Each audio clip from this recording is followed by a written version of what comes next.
नमस्कार. आपल्या सगळ्यांचे महाराष्ट्र सोशल न्यूज चॅनलमध्ये हार्दिक स्वागत. चला वळूया तर एका नवीन बातमीकडे. आजची बातमी. धुळे शहरातील शिवाजी महाराज रोडवरील श्री सिद्धेश्वर गणपती मंदिर ते श्री स्वामी समर्थ केंद्रापर्यंतच्या व्हाईट टॉपिंग रस्ता काँक्रिटीकरणाचे कामाचे भूमिपूजन आमदार अनुप अग्रवाल यांच्या हस्ते करण्यात आले. यावेळी महापौर मायादेवी परदेशी, भाजप महानगर जिल्हाध्यक्ष गजेंद्र अंपळकर यांच्यासह भाजप पदाधिकारी व नगरसेवक उपस्थित होते.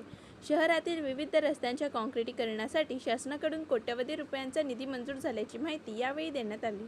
आज गणपती मंदिर ते स्वामी समर्थ मंदिरापर्यंतचं कॉन्क्रीट रस्त्याचं काम या ठिकाणी आपण करत आहोत.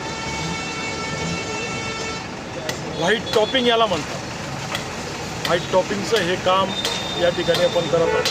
तुम्ही आता नाशिकला जाताना बघतात जो कॉन्क्रीट रस्ता झालेला आहे त्याला व्हाईट टॉपिंग म्हणतात. तसं व्हाईट टॉपिंगचं काम आपण या ठिकाणी 5 कोटी रुपये खर्च करून या ठिकाणी करत आहोत. याच्यात गांधी पुतळापासून तर खाली आपण स्वामी समर्थापर्यंत उतरतो तोही रस्ता याच्यात करणार आहोत. त्याच्यानंतर संतोषी मातेपासून तर गणपती मंदिरपर्यंत तोही सामाजिक न्यायामधनं 2 कोटी रुपयाचा रस्ता, त्याचंही टेंडर झालेलं आहे. परंतु एक साथ सर्व रस्ते आम्हाला लावता येत नाही कारण की ट्रॅफिकला जायला यायला जागा राहणार नाही. म्हणून हा रस्ता झाल्यानंतर संतोषी मातेचा रस्ता लावू आणि नंतर मग तो रस्ता. तर असे विकासाचे कामं या शहरात आपण चांगले करतो आहे. अतिशय सुंदर असा हा रस्ता होणार आहे. मॉडेल रस्त्यासारखा रस्ता होणार आहे. याच्यात रोड फर्निचर हे सुद्धा चांगल्या प्रकारे आणि चांगल्या क्वालिटीचे या ठिकाणी.